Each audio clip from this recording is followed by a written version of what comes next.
This is Lecture 1 of Get Excited Looking at Art. Today's lecture is being recorded in 2 parts. This is Part 1.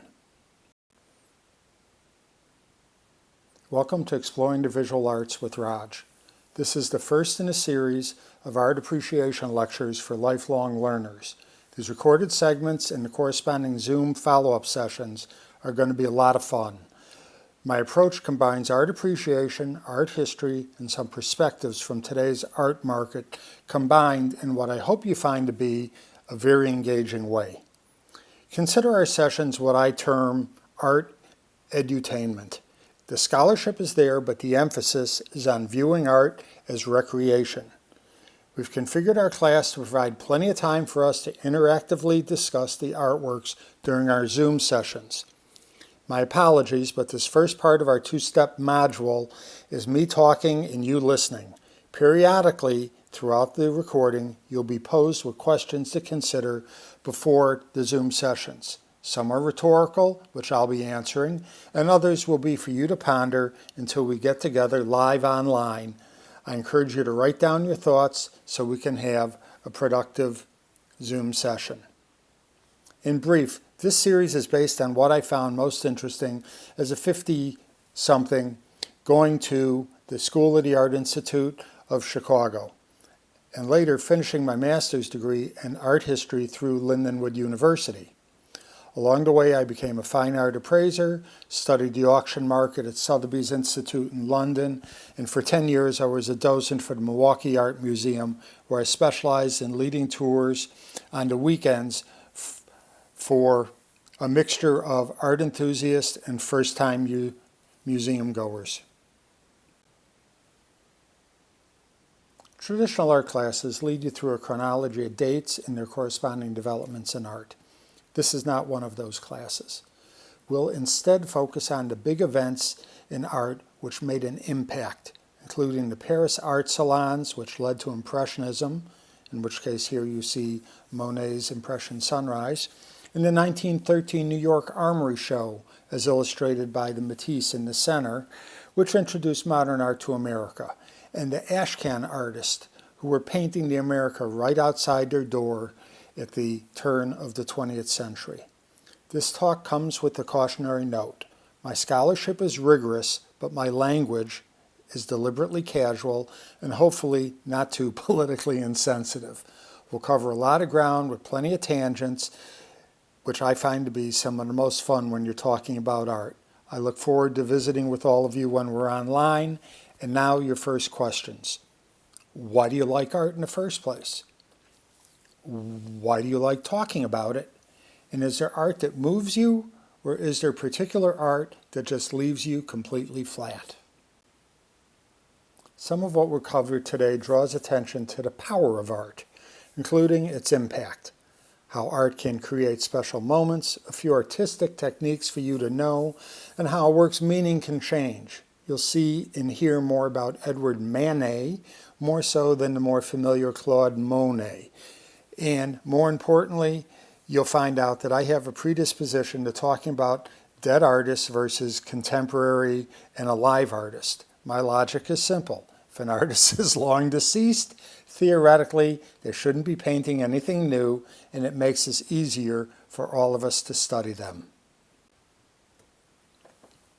I referenced that we'll not be looking at art in a straight, linear manner. To illustrate my point, let's quickly look at this work by Mihaly Munkacy from 1886. How would you describe it? Do you like it? Well, it's a mother and a child on a couch with a little kitten between them, and what appears to be probably the kitten's mother on the floor. So how does the blue and white chronology shed light on this piece? We'll look more closely when we get to the Zoom session where you can see more detail. I know right now it's kind of a rhetoric question. Instead, let's look at the context from using this pie chart. And as a former businessman, I'm comfortable using pie charts. The Hungarian artist was trained in Vienna. At the time, Vienna was part of the Habsburg Austro-Hungarian Empire. When he came to Paris, he studied with the Barbizon artist in the Fontainebleau region. So even though this is an indoor setting, you can get a sense that the paint application is thicker along the lines of what an outdoor composition might have. The looser brushstrokes might also indicate his exposure to the Impressionists Claude Monet and Pierre Renoir. But perhaps the biggest influence might be his attendance at the 1867 Universal World's Fair in Paris. The fair featured a Japanese pavilion which included arts and craft items, and in particular ukiyo-e prints, Hokusai's Great Wave, Hiroshige's, and Udawara's, and they were unlike anything previously seen in Europe. The Japanese style was fresh and new, and they just opened their borders to trade with the West after 200 years. European artists in search of inspiration found plenty of inspiration with the raised horizon lines, diagonals, and image cropping. Now that I mention it, take a good look at this work and see if you see anything particularly Asian. And you may note that almost the entire left side of the work would be blank if it wasn't for what the artist absorbed from looking at the Asian works. Now, artists by their various nature are constantly looking and learning from others and often prior generations of art. For artists studying the past, their challenge becomes, how do I find my own voice after I study another artist's methods? So, for example, the Impressionist Edward Degas argued strongly with Edward Manet about Manet's reliance on the Spanish art he studied. Yet I want to comment more about the Japanese influence. Monet, Degas, Vincent van Gogh, and Frank Lloyd Wright were all among those enamored with Japanisme aesthetic. The Hiroshige print on the left is cropped, so we're brought in closer to the scene, and the descending diagonal leads our eye deeper into the work. You can see all these methods and also a flattened depth being applied in the Degas Ballet pastel on the right.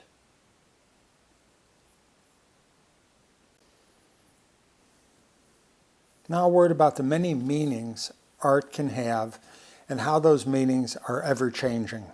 An artist may have had one goal for the work when it was being made. Was it a reflection of an artistic expression, political, or creating a work that will appeal to the art buying market? Then again, it could have been commissioned work where the artist was just following instructions. Pre-Photoshop, these directives still existed. Make me 10 pounds lighter. Make me look prosperous, powerful, and don't forget, I have to be good looking. What do we think when we consider the works today? What if the work was created hundreds of years ago, 200 or 500 or 100 years ago? What if it was made during our lifetime? Would that change how we're reading the work and what it might possibly mean to us? There are no right or wrong answers when one delves into the arena of meanings and what is termed critical thought. It deeply depends on the lenses the viewer is using or used at that moment or for a certain installation. Now this is heady stuff. Possible lenses that we look at artworks could be thinking of what the artist had in mind when it was created, or how did the work create the culture of its time? What might a feminist interpretation be? Or that of people of color, not necessarily African Americans, but all ethnicities. What happens if we overlay our sensitivities towards gender studies as we read a work, and many more possibilities? You can see the list can be endless, and that is the power of art. Now let's consider the use of art as a metaphor. Generalissimo Francisco Franco was dictator of Spain and part of the original axis of evil, along with Benito Mussolini and Adolf Hitler. In 1837, Franco's nationalist forces were not making the progress he had expected in the Spanish Civil War.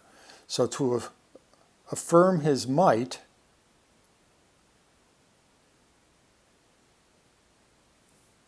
he asked Hitler to assist in squashing the Popular Front. The Nazis Luftwaffe Air Force used their new blitzkrieg firebombing technique to level the town of Guernica in the northern eastern Catalan region of Spain. This photograph captures the images after the strafing of the town. It's horrible. What are your reactions as you view this image?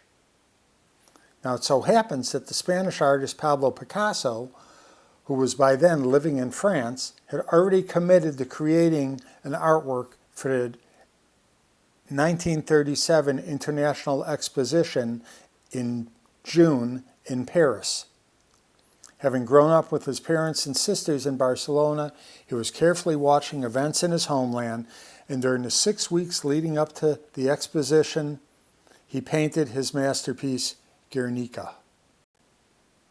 Hopefully, you've seen this piece either when it was at the Museum of Modern Art in New York or at the Reina Sofia Museum in Madrid. Which image conveys a more impactful message? The photograph of the bombed-out city or the Picasso painting? What do you think of this 11-foot by 25-foot black and white work? Don't you just feel the anguish? Look at the tortured mother holding her lifeless child on the left, or the straining horse with the spear coming through his tongue. I look forward to hearing everyone's interpretations during our Zoom. From looking at the artwork, do you feel you know anything about Picasso? When we get together, we'll have some fun. I'll share a psychoanalyst theory on the man. Also, we'll include a few art market tidbits about Picasso's and the art market response to Picasso. If you do get to see Guernica, you'll find an adjacent gallery filled with his preliminary drawings, particularly of the bull, who he views as a combination of a symbol of Spain or himself. It also features many photos of him working on the work, taken at the time by his girlfriend, Dora Maar. During this Guernica period, he was living with Marie-Therese Walter, with whom he had his daughter, and Dora Maar, who had an apartment near where he was doing the artwork. Picasso often lived with one and had another quietly or not so secretly nearby. I have to say, the Antonio Banderas did a masterful job of portraying the artist in the 10-part National Geographic Genius series, Picasso. It's available through Amazon Prime and Hulu, and it is outstanding. Here's another off-the-beaten-path art topic for you. Do you prefer that your artists retain the same style throughout their career? Raphael would be an example. Or do you find it more interesting to see the artist progress through various styles? Picasso, for one.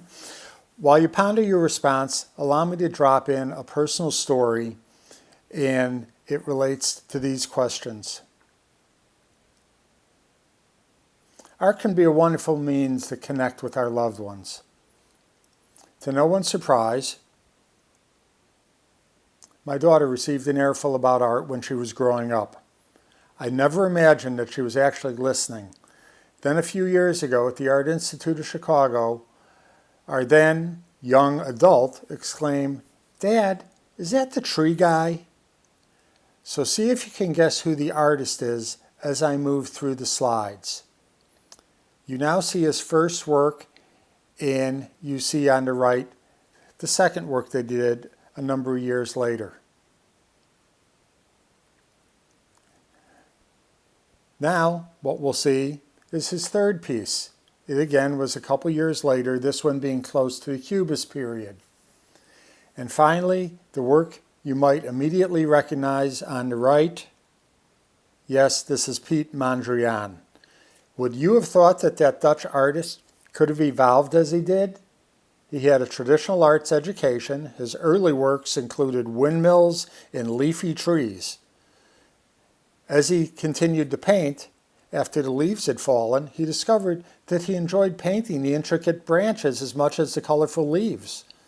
His interest in the branches further distilled into a maze of lines, and over time, he reduced the number of lines. The branches of his earlier mature drawings, or nature drawings, became the planes created for the branches in his later simplified lines. Color was only sparingly introduced. The tree guy, indeed. Next, we're going to take about 2 minutes and talk about items from the artist paint box that keep us coming back for more. Let me ask you, is color a science or is it an art? Most would argue that it's a mix. What shocked me as I got deeper into this topic is that the study of color went back to the 1830s and in some cases earlier than that. It had a lot to do with what we now know about big screen TVs. Eugene Cheveril was a French scientist retained by Gobelin's tapestry factory.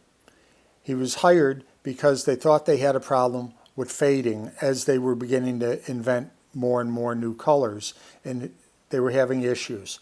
What he discovered was that the change in appearance in the fabric was actually related to the interaction between the new fabric colors that were getting closer and closer together as they were weaving. So fabrics earlier had something like, let's call it 10 by 10 threads, 10 threads by 10 threads per inch. So there were spaces between the fibers. In the 1830s, new weaving methods were now allowing 50 threads by 50 threads in the same space. Well, think about it. That isn't that different than what we learned in the last 10 or 15 years about big screen TVs. We now have pixels getting closer and closer and more pixels and so forth. That's what was happening as they were squeezing more fabric into the same space. So it became critical to understand how the fabrics were interacting with one another. And that led to the study of complementary colors. So that is how we now know that when you look at, case in point, school colors, so you take a blue and a yellow and put them together like a good school jersey, and you know that those really jump off each other. They play off each other. Same thing with the yellow and the red. They jump off each other.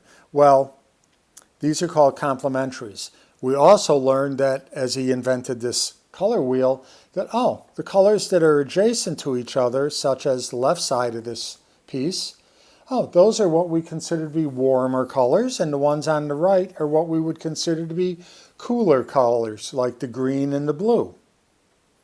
So he did a lot of study on this, and when we talk, we'll get deeper into it. The same person, while he was a famous scientist, for this, more so, he was known as the person who did studies of fatty acids that led to creating better soaps and candles, and damn him, he invented cholesterol. The stacks of colors you see in the upper right are by Joseph Albers. He taught at the short-lived Black Mountain College in North Carolina, and his studies on color were in a series he called Homage to the Square, and what he really was pointing out there is that how we see color is affected by the colors that are adjacent to it. If we look below at The Nighthawks by Edward Hopper, you'll see how the use of the yellow and the spot of orange draw our attention to the lonely people that are at the counter during the night. Saturday Afternoon on the Isle of Grand Jatte is the most famous of all pointillist works. Georges Seurat created more than 30 studies in preparation for this monumental piece. He used small dots to create the work, and they were all calculated based on studying the adjacent color reactions as he put complementary colors or harmonious colors near each other. Beyond worrying about just how the dots affected each other, he worked on how the groupings of dots affected other groupings of dots. And then to take it to the furthest extreme, he also was concerned, and yes, I get the impression he was a little OCD, on how the work would respond to whatever kind of frame was put on it. So to get around that, he put a 3-inch border that you don't really see in this image, but he invented his own pointillist border along the edges of this painting, so it gave him a buffer against whatever kind of frame the purchaser might put the work in.